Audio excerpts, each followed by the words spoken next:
안녕하세요. 발제를 맡은 최민희입니다.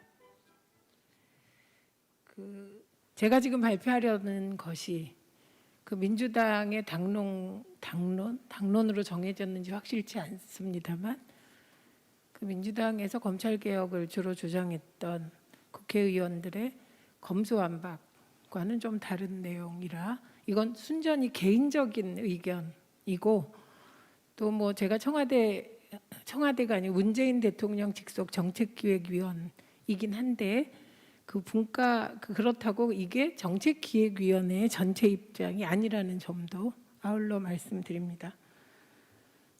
저는 이 검찰개혁의 과정에서 한 발 떨어져서 계속 이 상황을 지켜보면서 가장 이상했던 장면이 민주당이 왜 공수처 설립과 검경 수사권 조정이라는 제가 보기엔 매우 하기 어려운 일을 해놓고 왜 갑자기 공수처와 검경 수사권 조정이 별거 아닌 것 같이 이거는 검찰개혁이 좀 약하다? 검찰개혁 시즌2로 가자고 했을까? 이게 저 개인적으로는 늘 가장 큰 의문이었다는 점. 그래서 그로부터 고민이 시작돼서 오늘 발제의 기조를 잡게 되었다는 점 미리 말씀드립니다. 우리가 흔히 검찰개혁을 얘기하면 우리가 태어나면서부터 지금까지 검찰개혁이라는 걸 입에 올리면서 검찰개혁 분산이 검찰개혁이다라는 결론을 가지고 있었다고 생각하는 경향이 있습니다. 근데 절대 그렇지 않습니다.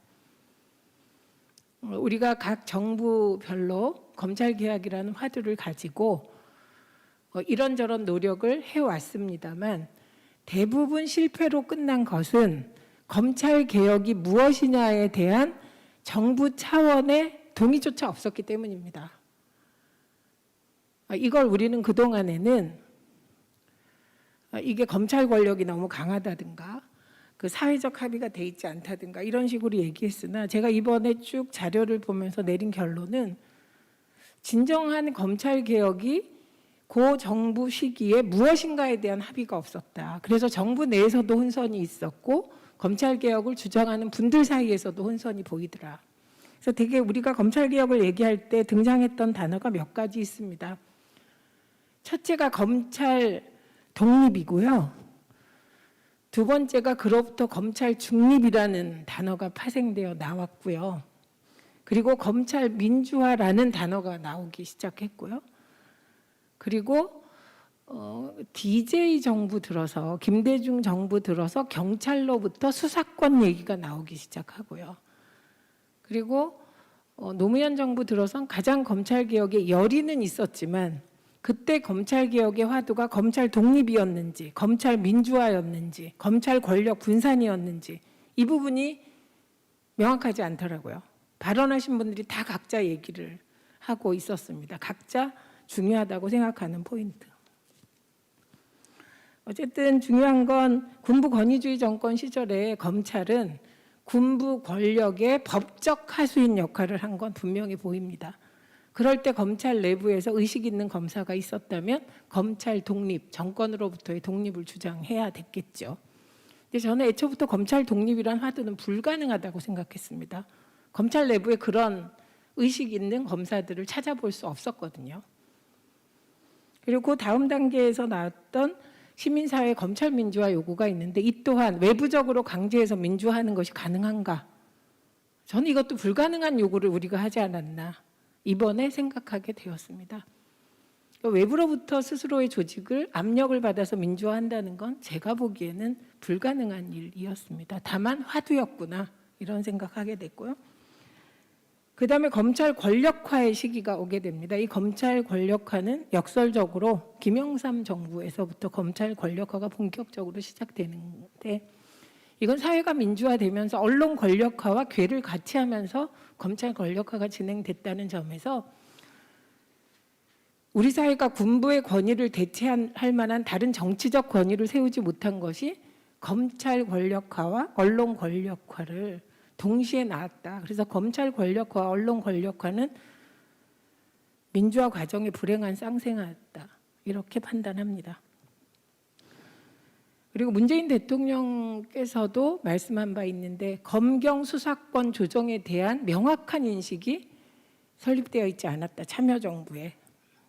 그게 확립되어 있지 않았다는 부분을 말씀하셨는데 그 부분 또한 현실을 정확하게 인식한 거고, 그래서 문재인 정부 들어서 비로소 검찰 권력 분산, 권력화되어서 과거에는 권력의 신여로서 정치 검찰이었다면 권력화된 검찰은 적극적 정치 검찰이 되었는데, 그럼 적극적 정치 검찰이 될 수 있었던 건 권력화됐기 때문인데, 권부의 중심에 법적 전문가이며 기술자인 검사들이 서게 되었다는 뜻인데, 그 검찰이 권력화돼서 정치 검찰의 역할을 할 수 있었던 게 집중화된 권력 때문이었다.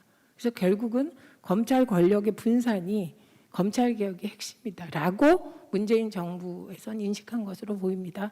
그래서 검찰 권력을 분산하는 수단으로 공수처와 그리고 검경 수사권 조정, 이게 나온 것 같고요. 그리고 앞서 검경 수사권 조정 관련하여 말씀하시는 걸 들었습니다만, 그러면 왜 검경 수사권 조정이었나? 처음부터 검수완박을 하지. 그리고 여러분이 다 기억하시겠지만 법무부 장관과 안전행정부 장관과 민정수석과 어쨌든 문재인 정부 관련된 부처의 장들이 모여서 검경 수사권 조정을 하면서 6대 범죄, 즉 과거의 특수부가 수사하던 범죄에 대해서는 검찰에 그대로 기능을 두는 것으로 합의했습니다. 이거 다 공개된 거예요. 왜 그랬을까? 문재인 정부는. 좀 아까 토론에서도 나왔지만 과연 경찰이 검수완박했을 때 권력을 나머지 특수부가 했던 6개 범죄까지 다 수사할 준비가 되어 있었나? 혹은 그 준비라는 게 꼭 수사 기법이나 뭐 이런 거, 뭐 전문 인력 이런 거보다는 그럴 만큼 경찰은 민주화되어 있나, 내부가 준비되어 있나, 이 부분에 고민이 있지 않았을까 합니다. 그래서 어쨌든 문재인 정부는 누가 뭐라고 해도 본인들이 공약했던 검경 수사권 조정과 공수처 설치의 공약을 지킨 정부로 기억되어야 마땅하고, 적어도 80점 정도는 했다고 봐야 되는데, 이후에 민주당이 그 특수부가 주로 수사하던 6대 범죄를 검찰의 몫으로 남겨두었다는 이유로 중수청을 추진하면서 공수처나 검경 수사권 조정이 제대로 평가받지 못했다, 이런 인식입니다. 그래서 저는 지금도 이게 논리적인 그 연상선상에 보면 공수처 설립이 제대로 되었나, 애초에 문재인 정부가 공수처에 기대했던 일을 할 수 있는 조직이었나, 공수처장은 잘 뽑았나, 공수처 검사들은 지금 어떤 상태인가, 제대로 일을 하고 있는가. 오히려 저는 검찰개혁을 추진했던 쪽은 자기들의 성과에 대한 피드백이 필요한 시점이 아니었나라고 생각합니다. 그래서 공수처의 역사는 저는 참여연대가 처음 시작한 줄 알았더니 1996년에 어쨌든 시작이 되었습니다. 그래서 24년 만에 공수처 설치법이 통과가 되게 됐어요. 그런데 공수처가 그럼 제대로 역할을 하고 있느냐? 그럼 우선 공수처 1호 사건이 뭔가 우리가 봐야겠죠. 공수처가 1호 사건으로 시작했던 게 조희영 교육감 직권남용이더군요. 그래서 이게 무리를 빚었습니다. 그리고 이게 과연 공수처의 수사 대상이냐, 그런 반론도 만만치 않았습니다. 근데 그 뒤에 보시면 좀 더 보시면 공수처가 그 후로는 주로 윤석열 전 총장 관련한 것이라든가 뭐 이런 정치적인 것들을 10개 정도 수사를 하고 있더군요.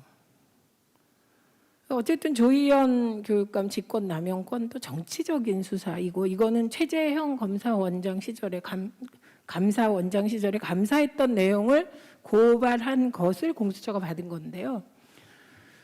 이 부분이 과연 적절했는가?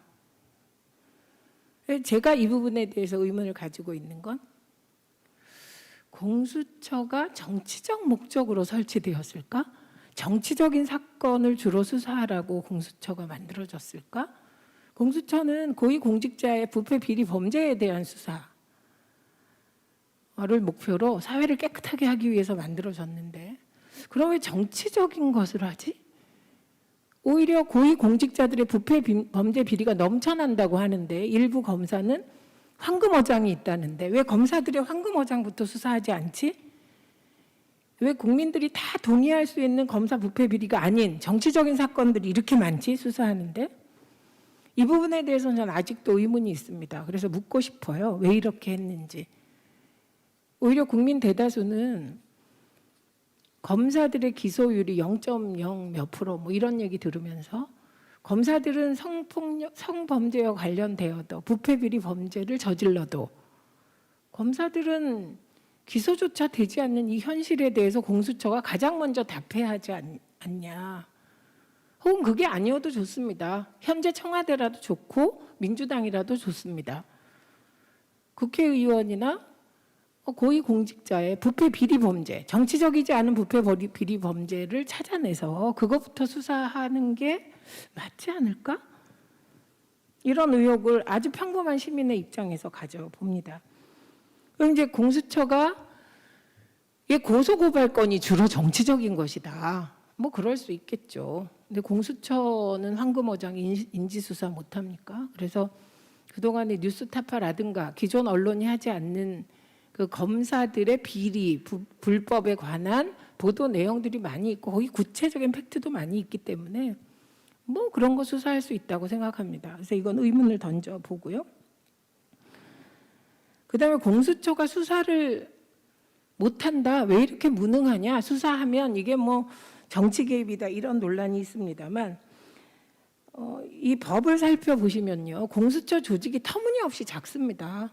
이 터무니없이 작게 된 것은 이거는 민주당이 총선에서 승리한 이후에 공수처법이 만들어진 게 아니고 여소야대 사당 체제에서 공수처법이 만들어졌기 때문에 공수처가 보면 검사 25명 이내에 갖게 돼 있고요. 수사관도 40여 명밖에 가질 수가 없습니다. 이런 조직이 윤석열 후보 가장 유력한 대권 후보고 지금쯤 선출됐을지도 모른 이 후보와 관련한 사건을 조사합니다. 그리고 지금 제가 2021년 9월 현재 보니 검사가 13명밖에 없어요. 이런 조직에게 왜 수사를 제대로 하지 않지? 왜 수사 역량이 이 모양이지? 라고 말할 자격이 우리 사회에 있는가? 이걸 묻지 않을 수 없습니다. 그래서 이제 살펴보니 지금 가장 핫한 특검 중에 한 분이 박영수 특검인데 이분이 최순실 박근혜 국정농단 특검을 했습니다. 그때 수사팀장이 윤석열 전 검찰총장이었는데요. 검사가 20명, 그 단일 국정농단 사건에 검사가 20명 그리고 수사 인력까지 총 합쳐서 122명이라고 보도에 나와 있더군요. 그러니까 120여 명 정도. 제가 아까 공수처는 검사 25명 이내, 수사관 40명 이내인 것 같은데요. 수사관도 40명 이내. 맞습니다. 40명 이내. 그다음에 행정사무처리 직원이 20명 이내이기 때문에 이 검사 25명에는 처장과 차장이 포함됩니다. 그러니까 60명, 85명 이내로 공수처는 조직되게 돼 있어요. 그러니까 1개 특검의 수사 인력보다 훨씬 작은 거죠. 그게 110명이 넘었다고 하니 박영수 특검 인원이. 이런 조직이 과연 지금 나오는 10개 정도의 조희영 교육감 직권남용 건을 포함한 사회적으로 핫한 정치적인 이슈, 거기도 대권 후보가 연관된 그런 이슈에 대해서 제대로 수사하라고 요구하는 것 자체가 말이 안 된다. 저는 공수처가 장기적으로 쭉 갈 조직이라고 생각하지 않습니다. 이건 상황적인 조직이라고 생각해요. 우리나라가 갖고 있는 검찰과 경찰의 그 위상적 차이라든가 오히려 해방 이후 경찰이 너무 셌기 때문에 검찰에 힘을 실어주다 보니 균형이 깨져서 이런 일이 일어났을 수도 있겠죠. 근데 이런 상황적 요인 때문에 한시적으로 검찰 권력화에 대항하는 분산시키기 위한 그런 조직이라고 생각합니다. 영원히 갈 조직은 아니라도 그렇다고 하루 이틀 하고 끝낼 조직이 아니기 때문에 최소한 일하는 조직으로는 만들어줘야 하는 것이 아닌가. 네, 그렇게 봅니다.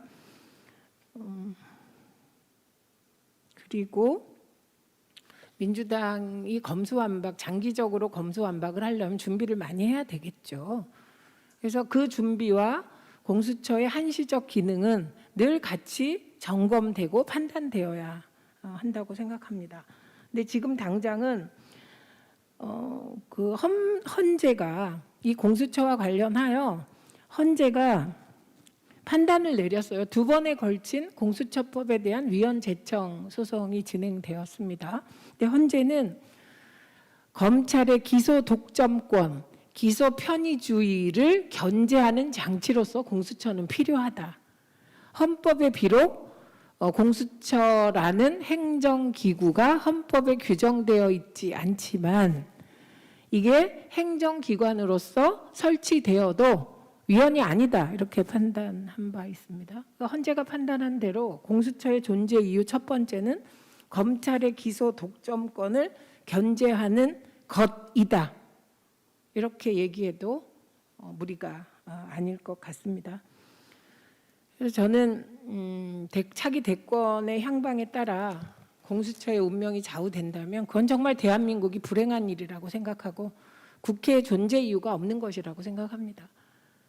적어도 국회에서 여야가 합의를 이뤄내서 통과된 법으로서의 공수처법과 그로 인해 설치된 공수처는 필요하니까 계속 존재해야 되겠죠.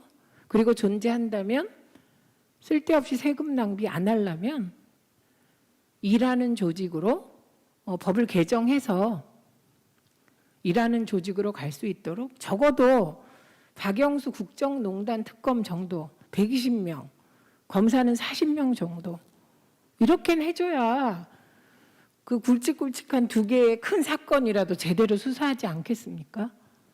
그래서 이 논의가 필요하다고 생각합니다.